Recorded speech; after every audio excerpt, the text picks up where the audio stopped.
Olá a todos, eu sou o Marcos Vieira, sou médico nefrologista da Fundação ProRim. Este é o ProRimcast, o videocast sobre saúde e prevenção renal, voltado para todas as pessoas com interesse de se educar, de saber um pouco mais sobre saúde. Este ano, o tema do Dia Mundial do Rim, promovido pela Sociedade Brasileira de Nefrologia, é Todos têm direito ao diagnóstico e acesso ao tratamento.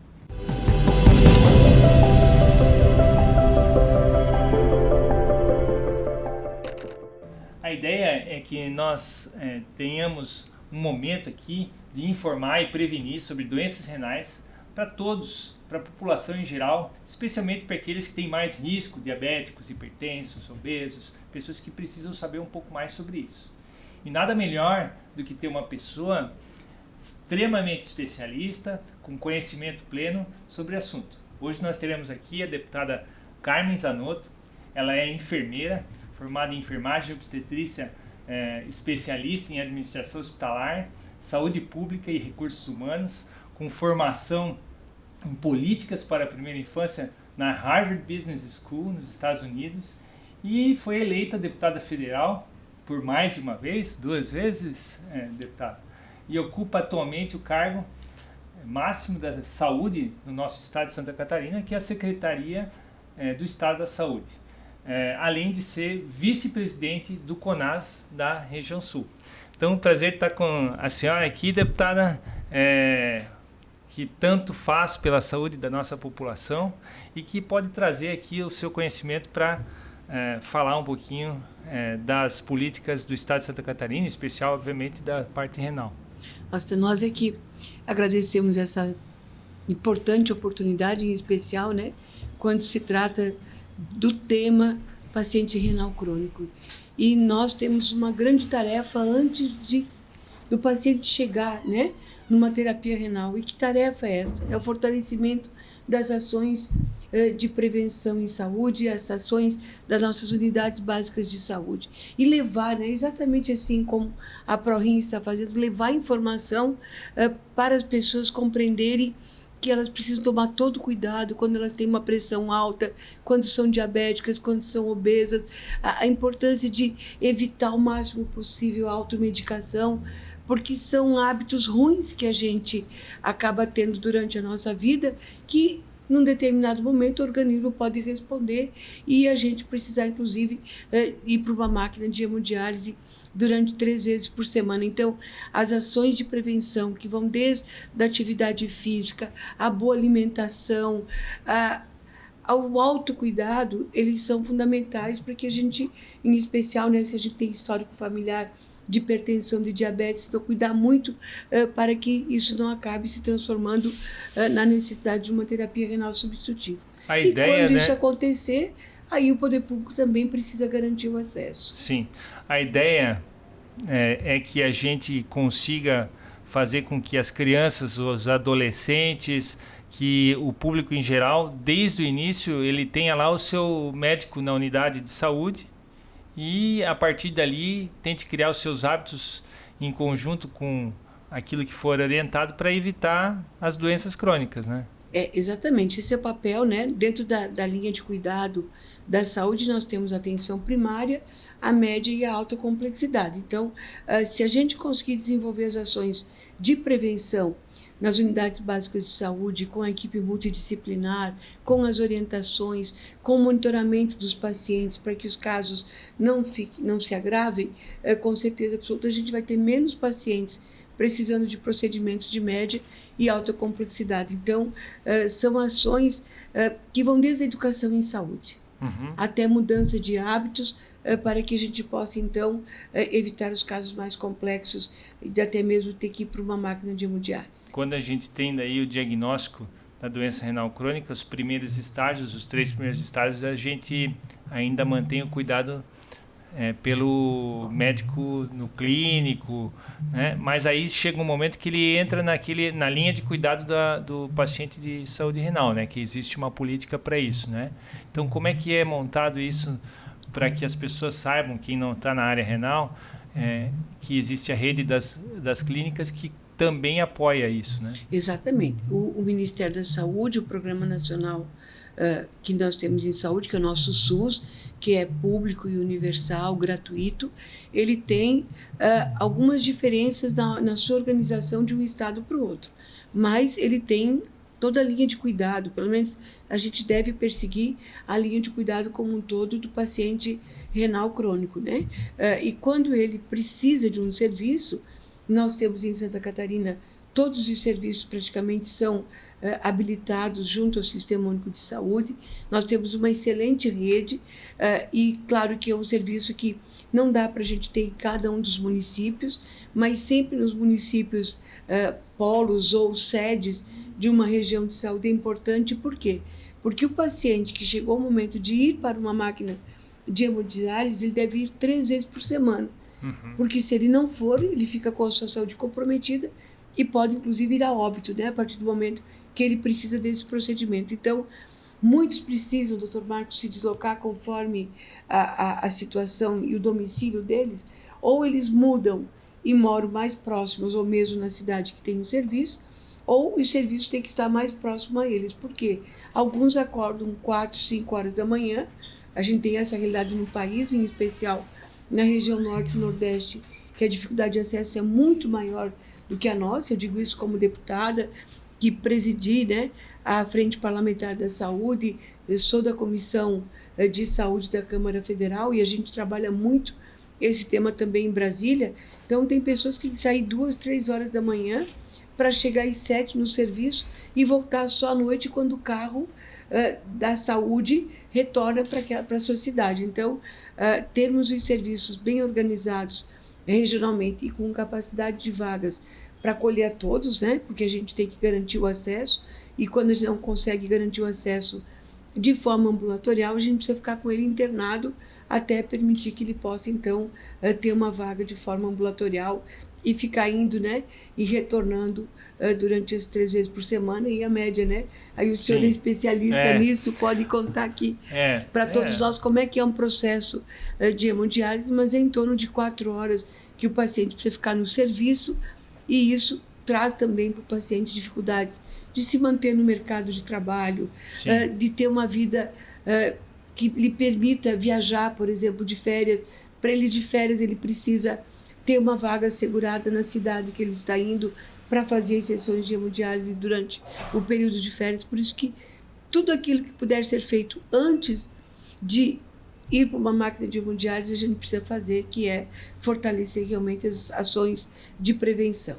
E essa rede também que faz o tratamento de diálise, também o Estado conveniou para atender os estágios 4 e 5, que são estágios que podem não fazer diálise, mas o médico atende também o paciente. Exatamente. Santa Catarina tem um modelo diferenciado, né? Nós temos toda a linha de cuidado do paciente renal, inclusive com financiamento diferenciado, né? Santa Catarina, com recursos daí do Tesouro do Estado, recursos que o governo do Estado libera para a Secretaria de Estado da Saúde, a gente complementa os valores do Ministério da Saúde para garantirmos toda essa linha de cuidado aos nossos pacientes que precisam de atendimento renal. E também o Estado modelo no acesso do paciente à possibilidade de ele fazer, se tiver condições clínicas, o transplante. E isso nós somos... E aí a gente tem, né, o nosso SC Transplante, que nos orgulha. Isso tem um histórico muito lindo. Se a gente pudesse ficar aqui falando, nós ficaríamos horas falando do nosso SC Transplante. O estado de Santa Catarina é o estado que mais faz captação de órgãos e transplanta proporcionalmente, em especial para adultos, transplantes de crianças.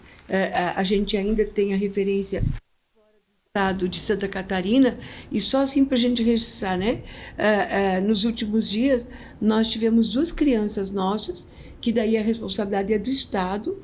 A gente localiza as crianças que precisam, dar toda a retaguarda para a viagem e levá-las até os serviços de referência de transplante de rins para crianças. Então, tivemos agora, nos últimos dias, 2 crianças, uma do Planalto Serrano, de Lages, e a outra de Florianópolis, que foram encaminhadas pela Secretaria de Estado da Saúde para fazer o transplante em Porto Alegre, porque lá tinha 2 rinzinhos para essas crianças. Então, assim como a gente faz muito transplante de adulto, a gente também ainda depende do transplante pediátrico de outros serviços. Que legal isso, né? Isso é um apoio que realmente demonstra a universalidade do sistema, né?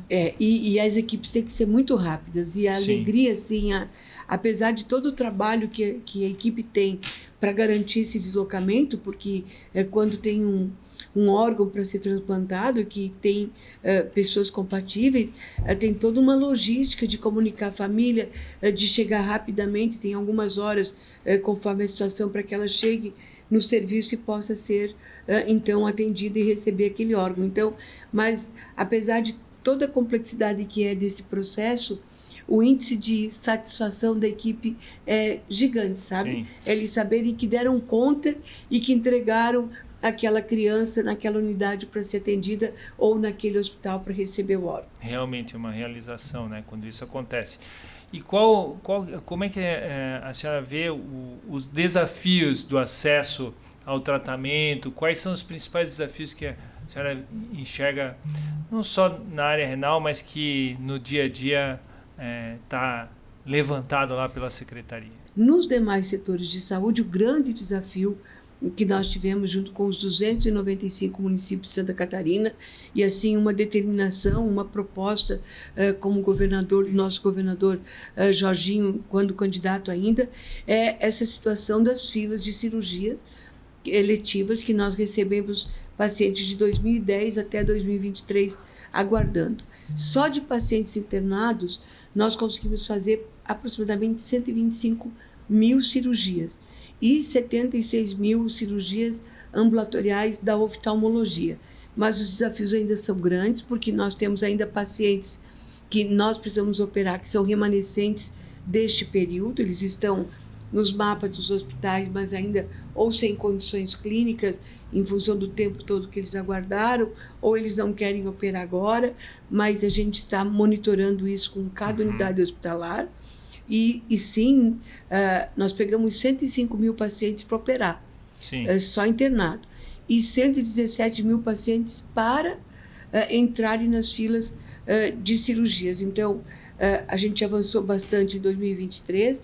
No final do ano de 2023, em dezembro, o nosso governador Jorginho, junto com toda a nossa equipe da Secretaria de Saúde e os secretários municipais, a rede hospitalar, nós apresentamos a tabela Santa Catarina, que ela também vai nos ajudar, em especial, que é bem da sua área, e que a gente sabe que um paciente com um cálculo renal, se ele não retira aquele cálculo, se ele coloca o duplo J, não consegue retirar, ele acaba indo para uma máquina de hemodiálise e até mesmo para um transplante. Então, nós reajustamos a tabela de procedimentos com esse olhar específico para os serviços que nós tínhamos mais dificuldade, e com mais dificuldade de acesso, como a urologia e a ortopedia, e paralelo à tabela Santa Catarina de cirurgias eletivas, a gente também fez o programa de valorização dos hospitais. Assim como a gente tem o programa de valorização das clínicas de hemodiálise no nosso estado, que é pagando, né, um valor superior àquilo que o Ministério da Saúde nos encaminha. Deputada, tem um fato também importante que a gente estava falando do acesso ao paciente, que também tem a política para os pacientes em indicação de diálise peritoneal, né? Que também o Estado faz. Né? A diálise peritoneal é um outro procedimento que o paciente precisa fazer a sua diálise, mas ele não precisa vir até um serviço de saúde, até uma clínica, né? Sim. Ele faz do seu domicílio. Também faz parte dessa linha de cuidado do paciente renal crônico. Que dá acesso maior às 3 modalidades de tratamento do paciente, que é o que a gente, como médico, quer, né? Conseguir, médico e equipe de saúde, né? Conseguir proporcionar as 3, a opção dessas 3, né? Isso é fundamental. Nós temos vários desafios, né? Conseguir reduzir ainda mais o número de pacientes nas clínicas e para que eles possam fazer, né, quando possível, o procedimento no seu domicílio, ampliar o número de transplantes, porque quando você faz o transplante, esse paciente deixa, né, de precisar se deslocar para um serviço de saúde, para uma clínica 3 vezes por semana, daí você dá dignidade, você dá qualidade de vida, esse paciente ele pode estar no mercado de trabalho inserido de uma melhor forma, porque não precisa ser ausentado 3 vezes por semana. Então, são desafios que a saúde tem, que são desafios permanentes. Como uma expert em saúde e deputada também, isso é possível replicar no Brasil? Alguns estados já estão adotando, né, pelo menos parte daquilo que aconteceu com o serviço de hemodiálise no estado de Santa Catarina. Outros não, assim como alguns estados estão já, como nós estamos pagando uma tabela diferenciada, ou seja, mais do que a gente recebe do Ministério da Saúde para cirurgias eletivas, para pacientes com câncer e outros procedimentos, que nós aqui em Santa Catarina criamos, inclusive, habilitação estadual. Uhum. Uma das nossas filas, né, era a fila da ortopedia, a cirurgia ortopédica, e nós tínhamos só 18 serviços do Estado para alta complexidade de ortopedia. Habilitamos mais 13. Com isso também a gente aumenta a oferta, reduz o tempo de espera. Aumentamos os serviços de cardiologia e na hemodiálise, é claro, qual é o nosso grande gargalo do SUS, né?